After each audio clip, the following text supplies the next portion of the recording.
തുടക്കം. ഇലക്ഷന്റെ ബേസ് എന്നാണ് നമ്മളുടെ വോട്ടർ പട്ടിക. വോട്ടർ പട്ടിക ഇല്ലാതെ ഒരു കാര്യങ്ങളും നമുക്ക് നടക്കില്ല അല്ലെ? ആരെയൊക്കെ ശ്രമിച്ചിട്ട് കാര്യമൊന്നുമില്ല. വോട്ടർ പട്ടിക അപ്ഡേറ്റ് ചെയ്യുക എന്നുള്ളതാണ് നിങ്ങളുടെ ജോലി. പ്രധാനപ്പെട്ട ജോലി വോട്ടർ പട്ടിക അപ്ഡേറ്റ് ചെയ്യുക എന്നുള്ളതാണ് നിങ്ങളുടെ ജോലി. അപ്പൊ അത് അപ്ഡേഷൻ തുടങ്ങുന്നത് മുതൽ ലാസ്റ്റ് വോട്ടർ പട്ടിക പ്രിപ്പയർ ചെയ്ത് നമ്മളെ പ്രിസൈഡിംഗ് ഓഫീസറുടെ കയ്യിൽ അത് എത്തിക്കുന്നത് വരെ നിങ്ങളുടെ സേവനം വേണ്ടേ?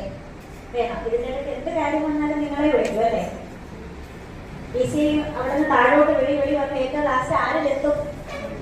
നിങ്ങളിൽ തന്നെ, വേറെ ആരും എത്തും. നമ്മൾ കൊടുക്കുന്ന കാര്യങ്ങള്, നമ്മൾ അപ്ഡേറ്റ് ചെയ്യുന്ന കാര്യങ്ങള്, നമ്മൾ കൊടുക്കുന്ന റിപ്പോർട്ടുകള് എല്ലാത്തിന്റെയും ഉത്തരവാദിത്വം നമുക്ക് കൊടുക്കണം. പിന്നെ ഒരു പോളിംഗ് സ്റ്റേഷന്റെ അധികാര പരിധി നിങ്ങൾക്കില്ലേ? നിങ്ങൾക്കുണ്ടല്ലേ? അവിടെയുള്ള ആൾക്കാരെ അറിയാം, അവിടെ ആരൊക്കെ വന്നു, ആരൊക്കെ പോയി, ആരൊക്കെ മരിച്ചു, പുതിയതായിട്ട് ആള് വന്നു, ഇതെല്ലാം നിങ്ങൾക്കറിയാം. അപ്പൊ നിങ്ങൾക്ക് ആ ദേശത്ത് ചെല്ലുമ്പോൾ നിങ്ങൾക്ക് കിട്ടുന്ന ഒരു അംഗീകാരവും വലുതാണ്.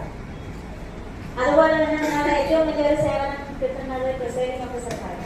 പോളിംഗ് ഡേയാണ്. അതിനെക്കുറിച്ച്